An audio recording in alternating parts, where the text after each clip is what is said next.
नमस्कार दोस्तों, स्वागत है आप सभी का एक बार फिर से wifi study studios YouTube channel पर। मैं अंकित गुप्ता करता हूं आप सभी का स्वागत। जितने भी विद्यार्थी यहां पर जुड़ चुके हैं उन सभी को यहां पर एक बार फिर से गुड आफ्टरनून।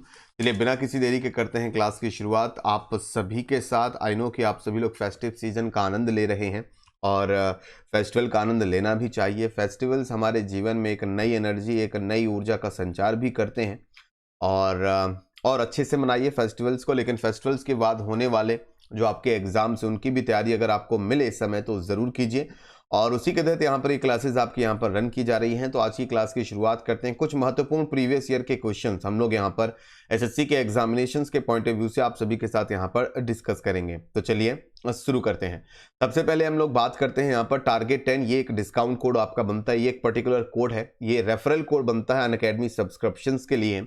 अगर आप बैंक के लिए, एसएससी के लिए या फिर अदर किसी भी एग्जाम का पेड बैच या फिर प्लस कोर्स, पेड बैच यानी कि प्लस कोर्स को ही पेड बैच आपका बोला जाता है, उसको ज्वाइन करते हैं तो आप डिस्काउंट के लिए वहां पर टारगेट 10 कोड लगाना ना भूलें। अदर किसी भी एग्जाम की अगर मैं बात करता हूं like UPSC exam, insurance exam, TGT, PGT, TET, CDS, defence, navy और रेलवे, इन सभी एग्जामिनेशंस की तैयारी के लिए भी जो भी प्लस कोर्स आपके बनते हैं उन सभी के लिए यहाँ पर जो कोड लगेगा वो टारगेट 10 कोड आपका आसानी से लग जाएगा।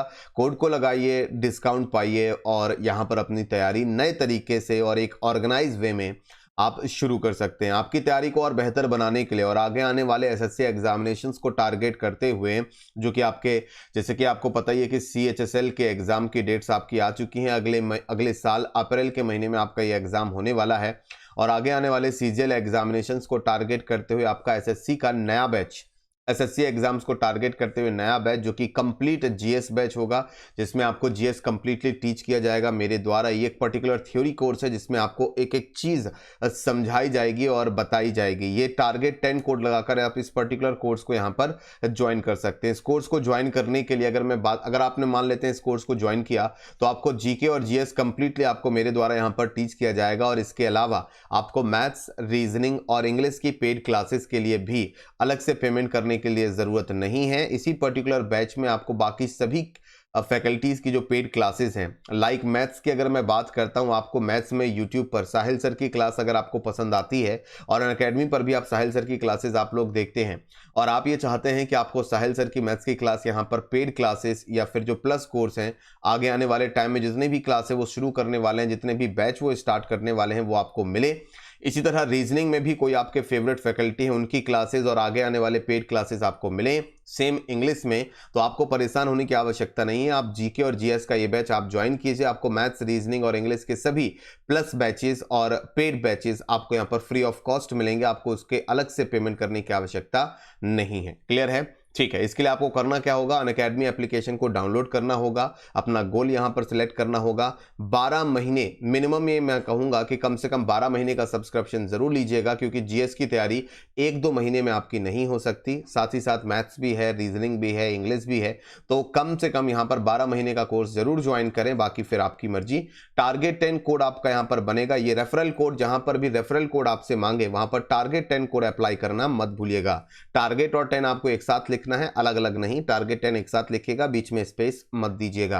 अप्लाई करके आप पेमेंट करेंगे, स्टार्ट लर्निंग पर क्लिक करेंगे। स्टार्ट लर्निंग पर क्लिक करने के बाद आप यहां पर प्लस बैचेस को ज्वाइन पर कर पाएंगे। जितने भी आपके पेड बैचेस हैं आप उनको यहां पर ज्वाइन कर पाएंगे, चाहे वो जीके के हों, चाहे फिर वो मैथ्स के हों, चाहे वो रीजनिंग के हों और आपके फेवरेट फैकल्टीज के हों। ओके, सबसे पहला क्वेश्चन, सैटेलाइट लॉन्चिंग स्टेशन इनमें से किस पर्टिकुलर लोकेशन पर आपका मौजूद है? 4 ऑप्शन है। श्री हरिकोटा में मौजूद है, सोलापुर महाराष्ट्र में मौजूद है, सलेम तमिलनाडु में मौजूद है या फिर वारंगल तेलंगाना में मौजूद है। सैटेलाइट लॉन्चिंग स्टेशन, जहां से आपके रॉकेट्स को लॉन्च किया जाता है और ये रॉकेट्स आपके सैटेलाइट्स को लेकर अंतरिक्ष यानी कि स्पेस में आपके जाते हैं। 4 ऑप्शन फटाफट से मुझे बताएगा सही जवाब इस क्वेश्चन का आपका यहाँ पर क्या बन सकता है। बहुत आसान है, ज्यादा टफ क्वेश्चन आपका यहाँ पर ये नहीं है। सही जवाब इस क्वेश्चन का बनता है श्री हरिकोटा, आंध्र प्रदेश। आपने कई बार सुना होगा कि जब भी कोई नया सैटेलाइट आपका लॉन्च किया जाता है तो आपने सुना होगा कि आज श्री हरिकोटा से इसरो ने इस पर्टिकुलर सैटेलाइट का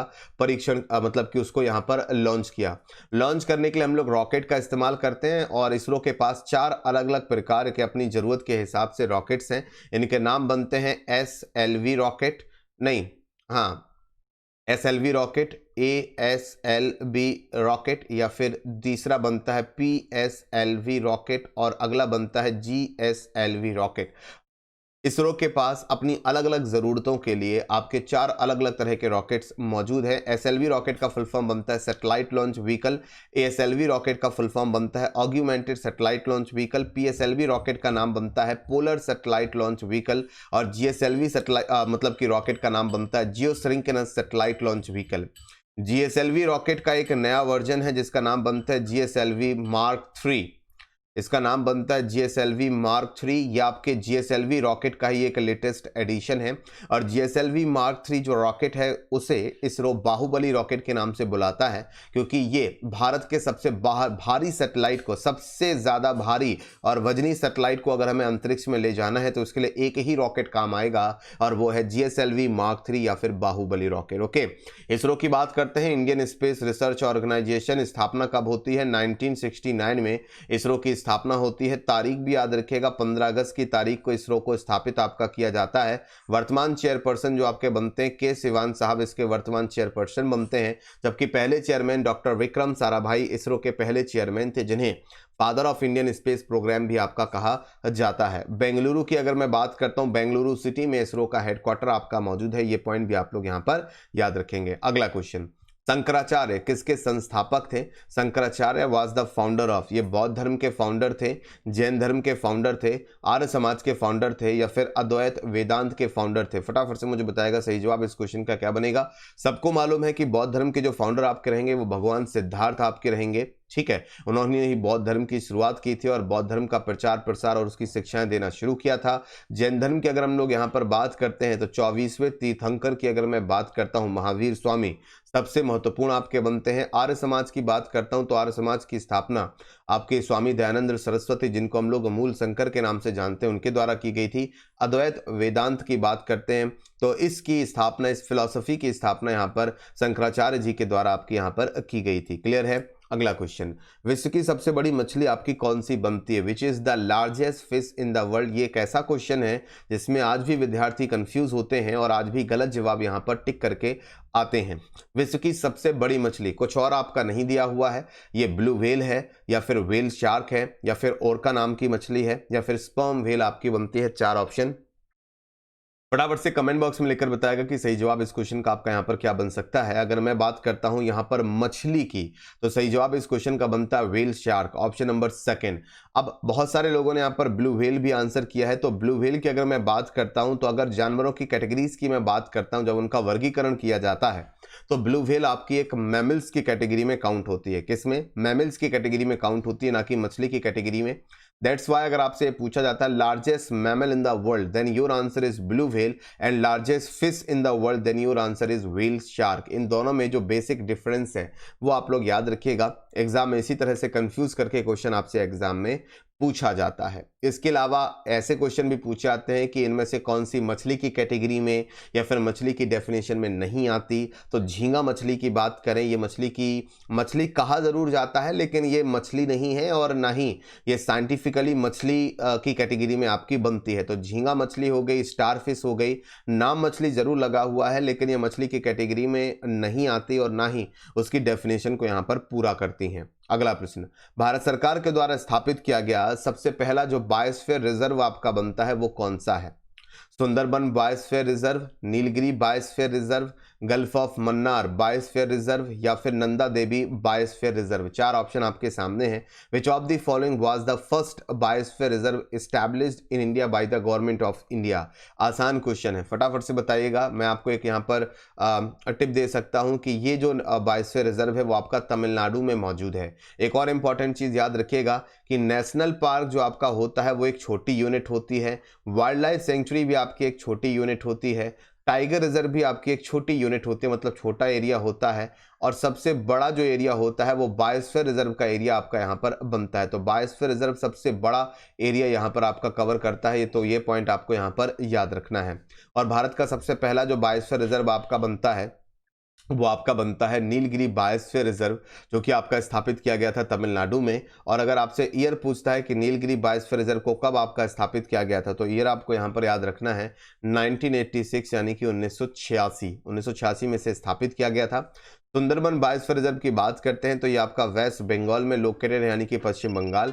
gulf of Mannar biosphere reserve की अगर मैं बात करता हूं तो gulf of Mannar biosphere reserve जो आपका मौजूद है ये तमिलनाडु में ही आपका मौजूद है। और नंदा देवी बायोस्फीयर रिजर्व ये आपका उत्तराखंड में मौजूद है। तो इन सभी की लोकेशंस को आप लोग यहाँ पर याद रखेंगे। नीलगिरी बायोस्फीयर रिजर्व भारत का काफी बड़ा बायोस्फीयर रिजर्व भी आपका ये बनता है। इस बायोस्फीयर रिजर्व के अंदर मैं बात करता हूं तो मुदुमलाई जो आपका नेशनल पार्क है वो भी आपका इसी का हिस्सा है। Mudumalai national park, Mudumalai tiger reserve, इसके अलावा मुखूर्थी नेशनल पार्क भी इसी का हिस्सा बनता है। नागरहोल नेशनल पार्क भी इसी का हिस्सा बनता है।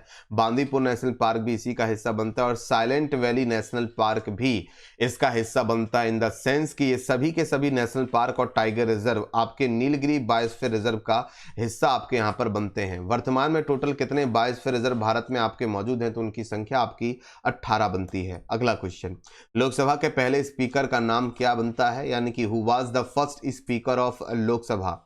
उनकी उम्र यानी कि उनकी आयु सबसे ज्यादा थी, एज सबसे ज्यादा थी, दैट्स व्हाई उनको लोकसभा का पहला स्पीकर आपका यहां पर चुना गया था। उनका नाम आपको यहां पर बताना है। उनका नाम है के एम मुंशी, नाम बनता है सी डी देशमुख साहब, एच जे कनिया, या फिर इनमें से कोई नहीं। इनका एक निकनेम भी बनता है और वो बनता है दादा साहेब। इनको दादा साहेब के नाम से भी जाना जाता था। अब ये दादा साहेब फाल्के नहीं है, ये याद रखिएगा, ठीक है। दादा साहेब के नाम से भी इनका जो निकनेम बनता है वो दादा साहेब इनका निकनेम आपका यहाँ पर बनता है, ये भी याद रखिएगा। सही जवाब इनमें से कोई नहीं, क्योंकि जीवी मावलंकर का नाम आपने सुना होगा, गणेश वासुदेव मावलंकर। तो जीवी मावलंकर इसका सही जवाब आपका यहाँ पर बनता है, याद रखिएगा। ये पहले आपके क्या थे, लोकसभा स्पीकर थे। सीडी देशमुख साहब की अगर मैं बात करता हूँ, चिंतामन द्वारिकानाथ देशमुख, ये आरबीआई के पहले गवर्नर थे, मतलब आरबीआई के पहले भारतीय गवर्नर थे। वैसे तो आपके ऑसबॉर्न स्मिथ साहब जब आरबीआई की स्थापना हुई थी 1935 में, तब ये आरबीआई के गवर्नर थे। लेकिन आरबीआई के पहले भारतीय गवर्नर 1943 में 1943 में चिंतामन द्वारिकानाथ देशमुख आपके बनते हैं, जो कि 1943 से लेकर 1949 तक आरबीआई के आपके गवर्नर रहे। एच जे कनिया साहब की बात करते हैं, भारत के पहले चीफ जस्टिस ऑफ इंडिया थे। इनका पूरा नाम बनता है हीरालाल जयकिशन दास कनिया, ये पूरा नाम इनका यहाँ पर आपका बनेगा। के एम मुंशी की बात करते हैं तो ये भी आपके एक सोशल एक्टिविस्ट रहे हैं और इंडिपेंडेंट एक्टिविस्ट आपके रहे हैं। के एम मुंशी की बात करते हैं तो इनके द्वारा आपका भारतीय विद्या भवन नाम की जो स्कूल है उसकी स्थापना आपकी की गई थी। कब की गई थी, 1938 में की गई थी। तो ये सारे के सारे पॉइंट्स आपको यहाँ पर याद रखने हैं। तो करेक्ट आंसर इनमें से कोई नहीं, सही जवाब बनेगा जीवी मावलंकर। अगला क्वेश्चन, स्वतंत्रता प्राप्ति से पहले बनी फिल्म जिसमें आपका जन गण मन, जो हमारे देश का राष्ट्रगान बनता है जन गण मन, उसको आपका गाया गया था, उस फिल्म का नाम क्या बनता है। फिल्म आपकी बनती है नीचा नगर, या फिर बनता है हमराही, या फिर फिल्म का नाम है रोटी, या फिर नाम बनता है धरती के लाल। Which film made before the attainment of independence Janagana Mana Adhinayaka was संग। आज़ादी के बाद तो हमने अपना राष्ट्रगान गाया ही, लेकिन आज़ादी से पहले सबसे पहले 1946 में यानी कि 1946 में इस फिल्म में आपका जनगण मन आपका गाया गया था। फिल्म का नाम आपका बनता है Humrahi. Option number 2 here is the right answer. Clear है। अगला क्वेश्चन, लैला मजनू और तुगलकनामा की अगर मैं यहाँ पर बात करता हूँ तो ये जो दोनों किताबें हैं, ये जो दोनों आपके कार्य हैं, ये किसके द्वारा किए गए हैं या इनको किसके द्वारा लिखा गया है। Who has written Laila Majnu and Tughlaqnama. इन दोनों को अमीर खुसरो के द्वारा लिखा गया है, गाजी मलिक के द्वारा लिखा गया है, जूना खान के द्वारा लिखा गया है, या फिर इनमें से कोई नहीं। अब देखिएगा, तुगलकनामा तो शायद आप सभी को पता हो, लेकिन लैला मजनू में आपको यहाँ पर कंफ्यूजन हो सकती है। तो अब दोनों किताबें आपको एक साथ यहाँ पर पूछ ली हैं तो आपको बताना भी आसान है और याद रखना भी। लेकिन एग्जाम में सिंपली एक सिंगल बुक भी पूछ सकता है कि लैला मजनू नामक किताब अगर मैं बात करता हूँ मेडिवल हिस्ट्री में किसके द्वारा आपकी लिखी गई थी दिल्ली सल्तनत में, तो यह प्रश्न भी आपका बनता है। सही जवाब इस क्वेश्चन का बनेगा अमीर खुसरो, ऑप्शन नंबर 1। अगला क्वेश्चन, एक किताब है जिसका नाम बनता है गीता रहस्य। ये किताब किसके द्वारा आपकी लिखी गई है? बड़ा ही इंटरेस्टिंग क्वेश्चन है। Who has authored the famous book Gita Rahasya? किताब का नाम पंडित जवाहरलाल नेहरू ने इस किताब को लिखा है, लाला लाजपत राय जी ने इस किताब को लिखा है, बाल गंगाधर तिलक जी ने इस किताब को लिखा है, या फिर पंडित मदन मोहन मालवीय जी ने इस किताब को आपका यहाँ पर लिखा है? फटाफट से मुझे बताइएगा। नेहरू जी की अगर मैं बात करता हूँ, ऑटोबायोग्राफी कई बार आपसे एग्जाम में आपकी यहाँ पर पूछी जाती है। ऑटोबायोग्राफी का नाम बनता है टुवार्ड्स फ्रीडम। क्या बनता है? ऑटोबायोग्राफी का नाम, आत्मकथा का नाम बनता है आपका यहाँ पर टुवार्ड्स फ्रीडम। ये पॉइंट आप लोग याद रखिएगा। सही जवाब इस किताब का आपका बनता है बाल गंगाधर तिलक जी के द्वारा, जो कि आपके गरम दल के नेता थे।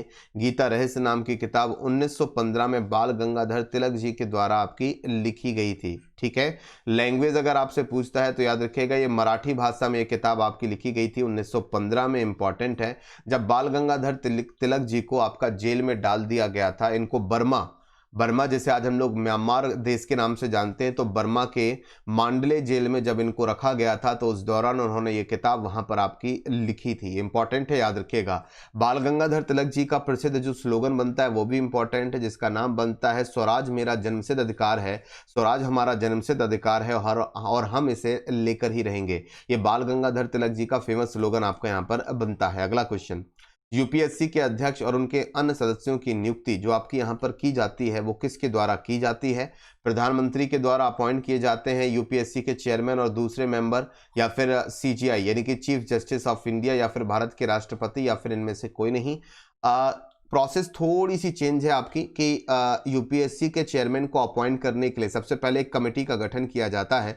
वो कमेटी यहाँ पर नेम शॉर्टलिस्ट करती है और वहाँ पर सलाह लेती है, राष्ट्रपति को भी बताती है, राष्ट्रपति को भी सलाह देती है। तो कुल मिलाकर उस कमेटी के रिकमेंडेशन के आधार पर राष्ट्रपति यहाँ पर अपॉइंट करते हैं यूपीएससी के चेयरमैन को। तो सीधा आंसर इसका बनेगा भारत के राष्ट्रपति। यूपीएससी का फुल फॉर्म बनता है यूनियन पब्लिक सर्विस कमीशन। इसके वर्तमान जो चेयरमैन आपके बनते हैं वो बनते हैं प्रदीप कुमार जोशी। ये पॉइंट भी आपका इंपॉर्टेंट है, नोट कर लीजिएगा और कहीं लिख कर रख लीजिएगा। एग्जाम में सीधा आपसे पूछा जाएगा कि वर्तमान में यूपीएससी के चेयरमैन आपके कौन बनते हैं, तो प्रदीप कुमार जोशी वर्तमान में आपके यूपीएससी के चेयरमैन हैं। ये पॉइंट आप लोग यहाँ पर याद रखिएगा। क्लियर है आप सभी को? चलिए आगे बढ़ते हैं, अगले प्रश्न की यहाँ पर बात करते हैं। भारत के वर्तमान मुख्य न्यायाधीश जो बनते हैं उनका नाम बनता है शरद अरविंद बोबड़े, और राष्ट्रपति जो आपके यहाँ पर बनते हैं सबको पता है, उनका नाम बनता है रामनाथ कोविंद जी। ठीक है, रामनाथ कोविंद जी भारत के राष्ट्रपति जो बनते हैं वो 14 नंबर के प्रेसिडेंट आपके बनते हैं, ये याद रखिएगा। एपीजे अब्दुल कलाम जी हमारे देश के 11वें नंबर के प्रेसिडेंट थे।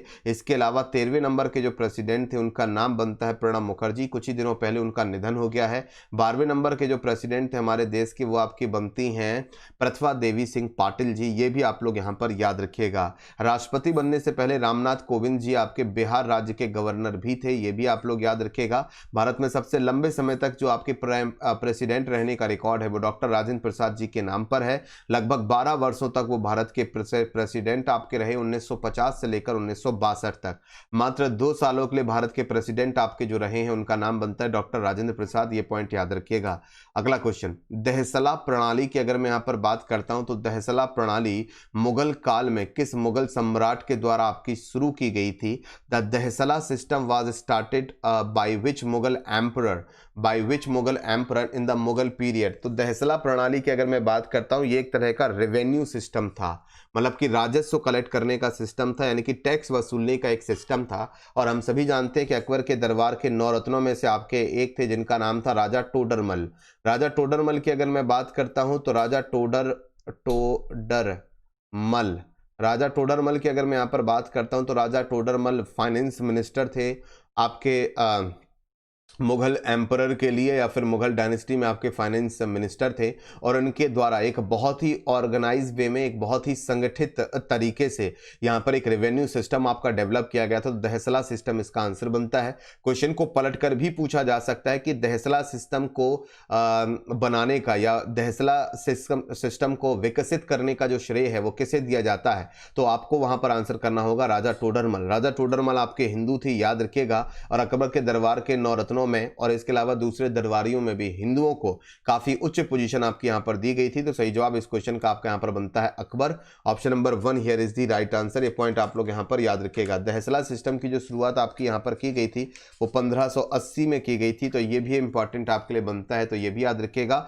दहसला सिस्टम कब शुरू किया गया था? 1580 में दहसला सिस्टम की आपकी शुरुआत की गई थी। ओके, अगला क्वेश्चन, रॉथमैन ट्रॉफी किस खेल से आपके रिलेटेड है, किस खेल से आपके संबंधित है? 4 ऑप्शन आपके सामने हैं। Rothmans trophy is related to which of the following sports? ये क्रिकेट से जुड़ी हुई ट्रॉफी है, ये हॉकी से जुड़ी हुई ट्रॉफी है, ये टेनिस से जुड़ी हुई ट्रॉफी है, या फिर ये बास्केटबॉल से जुड़ी हुई ट्रॉफी है? 4 ऑप्शन फटाफट से बताएगा सही जवाब इस प्रश्न का।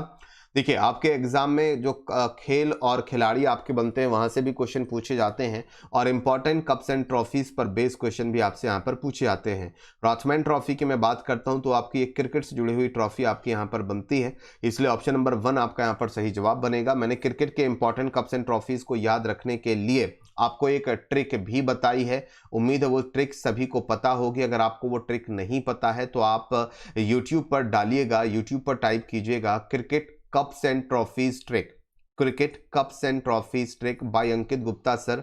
आपको ये ट्रिक यहां पर मिल जाएगी। इस ट्रिक को मैं ओरली आपको यहां पर बता देता हूं। इस ट्रिक को मैंने अपने विद्यार्थियों को कुछ इस प्रकार से याद कराया है कि ईरान से दिलीप निकला, देवधर, रंजीत और मुश्ताक अली के साथ एशिया, ये आधी है ट्रिक, ठीक है, क्योंकि हम इस ट्रिक के माध्यम से 10 के आसपास कप्स एंड ट्रॉफीज याद रखते हैं। तो ईरान से दिलीप निकला, देवधर, रंजीत और मुश्ताक अली के साथ एशिया, जिलेट शेप करा के फ्रेंडशिप की और रानी लक्ष्मीबाई के सामने शीश झुकाई। ये कंप्लीट ट्रिक का नेम आपका यहाँ पर बनता है, ये आपको यूट्यूब पर मिल जाएगी, आप इसे याद रखने का प्रयास करें। तो ईरान से दिलीप निकला, तो ईरान से आपकी बनती है ईरानी ट्रॉफी, दिलीप से आपकी बनती है दिलीप ट्रॉफी, और देवधर से आपकी जो बनती है वो बनती है देवधर ट्रॉफी, और रंजीत से जो आपकी बनती है रणजी ट्रॉफी। ठीक है, ये पॉइंट क्लियर हुआ। तो आपको नामों से यहां पर याद रखना है, ईरानी ट्रॉफी, ईरान से दिलीप निकला, Duleep trophy, Deodhar, Deodhar trophy, Ranjit trophy, Deodhar, Ranjit और मुश्ताक अली के साथ तो सैयद मुश्ताक अली क्रिकेट ट्रॉफी भी आपकी यहां पर इंपॉर्टेंट बनती है। मुश्ताक अली के साथ कहां निकला? ये आपका एशिया निकला, तो एशिया से आपको यहां पर याद रखना है एशिया कप। क्लियर है? ठीक है। जिलेट शेव करा के फ्रेंडशिप की, तो जिलेट शेव आपकी यहाँ पर जो बनती है, तो जिलेट कप आपको याद रखना है, ये न्यूजीलैंड में होता है। जिलेट शेव करा के फ्रेंडशिप की और रानी लक्ष्मीबाई के सामने शीश झुकाए, रानी लक्ष्मीबाई के सामने शीश झुकाए, तो जिलेट कप और ट्रॉफी आप याद रखिएगा। जिलेट शेव करा के फ्रेंडशिप की, तो फ्रेंडशिप से आप याद रखेंगे NatWest friendship trophy, friendship की और रानी लक्ष्मीबाई। तो भारत में विभिन्न राज्यों के बीच में जो क्रिकेट टूर्नामेंट होता है वो कहलाता है रानी लक्ष्मीबाई क्रिकेट टूर्नामेंट, ये भी याद रखिएगा। ये भी एक ट्रॉफी बनती है, रानी लक्ष्मीबाई के सामने शीश झुकाए, तो शीश से आप लोग याद रखेंगे शीश महल ट्रॉफी। तो उम्मीद है यहाँ पर ये ट्रिक आपको क्लियर रहेगी। अगर फिर भी आपको ट्रिक क्लियर ना रहे तो आप क्या करेंगे, आप यूट्यूब पर जाएंगे, वहां पर आप टाइप करेंगे कि cricket cups and trophies trick bye Ankit Gupta sir. आपको ये ट्रिक का जो वीडियो है वो मिल जाएगा, उस ट्रिक के वीडियो को आप देखिएगा और उसको याद रखने का प्रयास यहाँ पर कीजिएगा। चलिए क्लास को यहाँ पर अंततः की ओर ले चलते हैं, अंत की ओर ले चलते हैं। टारगेट 10 आपका डिस्काउंट कोड बनता है बैंक एसएससी और दूसरे सभी एग्जाम्स की जो भी आप पेड बैच ज्वाइन करना चाहते हैं उसके लिए आप डिस्काउंट कोड यहाँ पर टारगेट 10 यूज कर सकते हैं। इसके अलावा एसएससी एग्जाम्स को टारगेट करते हुए इकोनॉमिक्स का नया बैच आपका शुरू किया जा रहा है और ये आपका एक वैसे कंप्लीट जीएस का बैच होगा जिसमें अभी हम लोग इकोनॉमिक्स की क्लासेस यहाँ पर हम लोग शुरू करने वाले हैं। तो इस जीएस के कंप्लीट बैच को ज्वाइन कीजिए और अपनी जीएस की तैयारी को नए आयाम दीजिए। यहाँ पर इस जीएस के बैच को ज्वाइन करने के लिए, ये जीएस का बैच पूरी तरह से एसएससी को टारगेटेड है, जिसमें आपका एसएससी सीएचएसएल और एसएससी सीजीएल के एग्जाम को टारगेट किया जाएगा जो कि आपके आने वाले। इसके अलावा अगर आपका सीपीओ का एग्जाम है, स्टेनो का एग्जाम है, उनके लिए भी ये बैच आपका इंपॉर्टेंट बनता है क्योंकि ये एसएससी के सारे कोर्सेज को यहाँ पर कंप्लीट कराएगा। मेरी बात समझ में आ रही है? तो इसमें जो जीएस आपका डन कराया जाएगा वो एसएससी के सभी एग्जाम्स को यहाँ पर टारगेट करेगा। इस बैच को ज्वाइन करते हैं आप तो जीके और जीएस कंप्लीटली आपको मेरे द्वारा यहाँ पर टीच की जाएगी। ठीक है, साथ ही साथ मैं आपको बता दूं कि इसके अलावा आपको मैथ्स, रीजनिंग और इंग्लिश सब्जेक्ट्स के लिए भी परेशान नहीं होना है। आपने जीके और जीएस का ये बैच आप जो ज्वाइन करेंगे उसके साथ ही साथ आपको यहाँ पर पेड क्लासेस, जिन्हें हम लोग प्लस कोर्स बोलते हैं, मैथ्स की पेड क्लासेस, रीजनिंग की पेड क्लासेस और इंग्लिश की पेड क्लासेस प्लस कोर्सेस आपको फ्री ऑफ कॉस्ट यहाँ पर मिलेंगे, वो भी आपकी चॉइस में। मतलब कि आपको जिस भी यूट्यूब फैकल्टी से पढ़ना पसंद है और वो आपको अनअकैडमी पर टीच करते हैं, आप उन यूट्यूब फैकल्टी से यहाँ पर पढ़ सकते हैं। जी हाँ, आपको जो भी फैकल्टी पसंद है जिनसे आप YouTube पर पढ़ते हैं, अनअकैडमी पर पढ़ते हैं और आप चाहते हैं कि आपको इन्हीं का मैथ्स का पेड बैच या फिर प्लस कोर्स ज्वाइन करना है या फिर इंग्लिश का प्लस बैच आपको यहाँ पर ज्वाइन करना है, तो आपको यहाँ पर बिना कोई पैसे दिए, बिना कोई फी किए आप उन सभी की पेड बैच ज्वाइन कर सकते हैं। जो चल रहे हैं पेड क्लासेस उनको भी ज्वाइन कर सकते हैं, और जो पेड क्लासेस और पेड बैच आपके शुरू होने वाले हैं आप उनको भी फ्री में ज्वाइन कर सकते हैं। आपको अलग से उसके लिए सब्सक्रिप्शन लेने की जरूरत नहीं है। आपको सिंपली करना क्या है, आपको टारगेट 10 कोड का इस्तेमाल करना है। ये आपका रेफरल कोड बनता है और इस रेफरल कोड को आप इंटर कीजिएगा तो आपको जीएस का बैच तो मिलेगा ही, जीएस जीके का नया बैच तो आप ज्वाइन करेंगे ही। इसके अलावा मैथ्स, रीजनिंग और इंग्लिश के जो भी आपके फेवरेट फैकल्टीज हैं उनके भी जो न्यू बैचेस हैं वो आप ज्वाइन यहां पर कर पाएंगे। ज्वाइन करने के लिए अनअकैडमी लर्निंग ऐप को ओपन कीजिए, गोल ऑप्शन पर जाकर मोबाइल नंबर वगैरह करके उसको लॉगिन कीजिएगा, गोल पर अपना सिलेक्ट कीजिएगा, एसएससी गेट सब्सक्रिप्शन पर जाकर क्लिक कीजिएगा। 12 महीने मिनिमम, ये मेरी रिकमेंडेशन है, बिकॉज 2 से 3 महीने के अंदर कंप्लीट जीएस आपका यहाँ पर डन हो पाना थोड़ा सा मुश्किल है। अगर डन हो भी जाए तो आपका याद रखना थोड़ा सा मुश्किल है। उसके साथ ही साथ मैथ्स, रीजनिंग और इंग्लिश की क्लासेस भी आपको करनी है। तो अगर आप एक बेहतर तैयारी करना चाहते हैं जिसमें क्लासेस के साथ साथ आप प्रैक्टिस सेशन, मॉक सेशंस भी ज्वाइन करना चाहते हैं, तो मेरी रिकमेंडेशन है 12 महीने का मिनिमम आप यहाँ पर कोर्स ज्वाइन करें, बैच ज्वाइन करें, टारगेट 10 रेफरल कोड का इस्तेमाल करें। टारगेट और 10 आपको एक साथ ही लिखना है, बीच में स्पेस देने की आवश्यकता नहीं है। टारगेट 10 एक साथ लिखिएगा, स्पेस मत दीजिएगा। लास्ट में आप पेमेंट करेंगे और स्टार्ट लर्निंग पर क्लिक करके आप यहां पर लर्न करना यानी कि क्लासेस को यहां पर ज्वाइन करना शुरू करेंगे। इस पर्टिकुलर सब्सक्रिप्शन की मैं बात करता हूं तो सारे के सारे कोर्सेज और बैचेस आपको यहां पर एक ही सब्सक्रिप्शन पर मिल जाते हैं। आपको प्रैक्टिस के लिए टेस्ट सीरीज भी मिलती है, प्रैक्टिस सेशन भी आपको मिलते हैं, तो सब कुछ आपको ये एक ही सब्सक्रिप्शन पर मिल जाता है और सारे सब्जेक्ट्स, ऑल सब्जेक्ट्स आपको यहां पर एक ही सब्सक्रिप्शन पर मिल जाते हैं। एसएससी के एग्जाम सब्सक्रिप्शन की बात करते हैं, प्लस बैच सब्सक्रिप्शन की बात करते हैं, तो इसकी फीस जल्द ही आपकी बढ़ने वाली है, इंक्रीज होने वाली है।